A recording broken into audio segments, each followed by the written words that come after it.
Hello everyone, welcome back to another video, and in today's video, I'll be ranking most of the TDS events that have occurred over the years. Before we start, I want to mention the fact that I won't be including the first 5 events, that being everything between the Sword Fights on the Heights event and the Spring 2020 event, as I wasn't playing the game at that time. Unfortunately, obviously, we would all love to be OGs and playing the game at that time, but that isn't the case.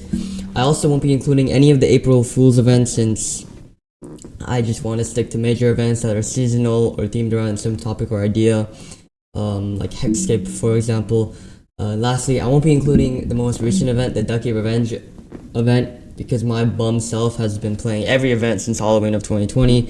I kind of got burnt out and I just didn't play that event earlier this year, so that is I wish I kind of did now, but like it's fine. It's a Roblox event, bro. It's not a Roblox event, but it's like a game, an event in a Roblox game. Who cares? With that all being stated out the way, let's get straight into it. Starting with last place, in this case 14th place, excuse me, we have the Hunt Mega Edition. You'll see a common occurrence with the first few events on this list being Roblox events, due to the fact that they obviously don't have the same magnitude that normal events have. Not much to say. Y'all know, y'all play this. It was not bad, obviously, but it's like it doesn't have skins, a tower, any of that stuff, you know. So maybe for some of these you might get like a skin, like for example, I can think of the classic, you know, you'll get the guest scout. But yeah, it's nothing major. Moving on, in 13th place we have the Metaverse Champions event. This event was pretty simple, being the first real Roblox event that took place in TDS. I'm purely putting this one spot higher just because I like the Cyber City map it took place on, being a TDS mainstay map, and also there's some nostalgia bias towards this event. I know 2021 nostalgia is crazy, but I already got some, bro. So I'm gonna keep it a buck with you. So moving on, at number 12, or at 12th place, we have the Hunt. TDS usually does get good praise for the fact that it has good gameplay for Roblox events, and the first Roblox event where Roblox made their big return to platform-wide events being the Hunt back in 2024. TDS did really well in my opinion. I like that event, it was pretty good. You know, we saw the Roblox Deathwalker guy thingy, so yeah. At 11th place, we have the last Roblox event on this list being the Classic. The Classic had multiple missions, making it the best in my opinion of the Roblox event. So just more content, you know, and I think it was super high quality. You know, bringing back 1x, 1x, 1x. So I think that was the best of that. So that's at 11. Now let's go into the top 10 with you know, bigger events. Starting out the top 10, we have the Please Donate event. This event was pretty good with a unique map and also good gameplay. It also had great missions which gave very cool looking skins. However, I just don't believe that this event was on the level of other events that will be mentioned later in the list. Moving on to number 9, we have the Halloween 2020 event.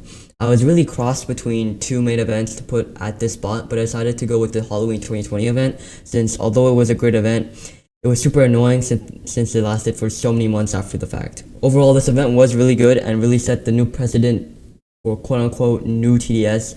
I mean, this is obviously after the hardcore update, and people will consider anything before that old TDS. You know how people refer to, oh, I like old TDS, where it's more cartoony style, not as militaristic or modern style, like the art style, you know what I mean, the big overhaul update.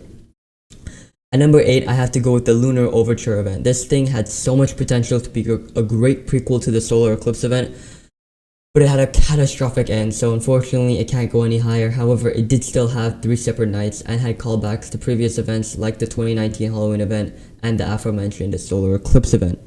At number 7, I have the Duck Hunt 2022 event. This event was pretty revolutionary, as we saw a lot of new skins, a completely new map type and function. It was a callback to the 2020 spring event, and overall, it showed TDS could consistently update the game. However, you'll soon see why I put the next event over this. Obviously, the map I'm talking about, that circular map, and it was super good. But this goes into my next point. Moving on to number 6, I have Violent Night. And although many could say this event was basically a reskin of the Duck Hunt event from earlier in that year, at least this event gave us Elf Camp, which is, you know, Duck Hunt event didn't give us any tower, so I'm putting it slightly higher. At number 5, I'm going with the event that saved us all from insanity, the Frost Invasion event. The reason why I'm going with this event is mainly due to the fact that it was the first major update in a while, changed the entire lobby feel or vibe, you could say, and sort of ushered in the next era of TDS. At number 4, I'm going to put the Operation Ice event, as I think it was a pretty unique and creative event with the map, the different paths and routes, the events that occurred during the match that slowly changed the map. But overall, I think the other events on this list outdo it. I will give credit to the fact that this event added 2 towers, not just 1, and when some events don't even add any towers at all, so like the Duck Hunt 2022 event, excuse me. So yeah, this event was pretty good. It's top 5. Jason Tatum. Moving on to number 3, I went with Krampus's Revenge. This map switching, you know what I mean, like the map, it had its stages, it moved, like it was super unique. I love that aspect of it. You know, you get refunded and you make a completely new forest. I thought that was great to the strategy of the map. Although we only got the Cryomancer tower, I still like the gift system. Basically, you know, the gifts where you completed missions to, it was under the tree and you could get different rewards and items. It was different and cool to see, and the skins were pretty neat as well. Even though this is my personal favorite event, just due to the circumstances of the time, it is outdone by number 1 and number 2, and I'm trying to be as objective here. I'm not, like, if it was my personal preference of like, oh, I just like this better than the other, then this would be different. But I'm trying to stay as objective as possible while still having my opinion in it, you know. And number 2, I have to put the Hexscape event. This event was really good. It really proved from previous failures and flaws in previous events that TDS could make a wonderful, high quality event. I loved each night of this event, and I think it's one of the best ever. Objectively, this event was pretty good. From that crazy weird creature on night 3 to all the new skins, finally getting a new mill-based skin, and also the lore that would be added to the game. This event had it all. However, I think it's quite obvious what's going to be number 1. Another thing to add to the Hexscape event, something that I love, like, it was a perfect transition, or like an introduction, like it set up the next event perfectly. It set up the next upcoming winter event perfectly, so Hexscape did amazing on that.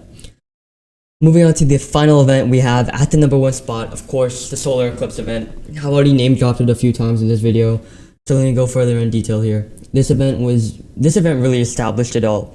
Coming off the Frost Invasion event, which was already pretty good, this event showed the new ideas the TDS dev team had. We had 4 new separate nights this time around, a great new tower and skin, and also new mechanics and lore as well. This event by far the best at TDS event. Well, at that time especially, knowing, you know, with the previous year that we had. And also I feel like even to this day, maybe quality wise, you could say some events like Hexscape were maybe of higher quality, but especially that Hexscape Night 3, that was so good. But it's like Solar Eclipse ushered all, like, you wouldn't have Lunar Overture, you wouldn't have Hexscape really without Solar Eclipse. Yeah, Solar Eclipse is good, unless we have like another like like Solar Eclipse was a whole, it was like, bro, Executioner, Umbra, everyone. Umbra's iconic. Umbra's an iconic TDS like thing now. So numbers, you know, everything was great. Yeah, Solar Eclipse event was definitely good. So yeah, this one I wanted to, you know, make a video about the TDS events. You know, give them credit where credit is due. I think as of right now, you know, PvP just came out. We'll see if we'll see what happens. I'm assuming we'll get an event later this year, you know. We always like get like maybe not a Halloween, sometimes we'll get a Halloween event. We haven't actually gotten a Halloween event in a while. We've gotten events that are out around Halloween, like Lunar Overture or Hexscape, but they're not Halloween themed, which I like. It's fine, but yeah. Hope you all enjoyed this video. Thanks for watching. I just want to, you know, like I mentioned, talk about the events and talk about TDS. Actually, I feel like they've been doing amazing recently. PvP is so fun. I love, my record is like 16-13. It's not the best, but yeah, it's still a great game. So I hope you all enjoyed. See y'all next one. Goodbye.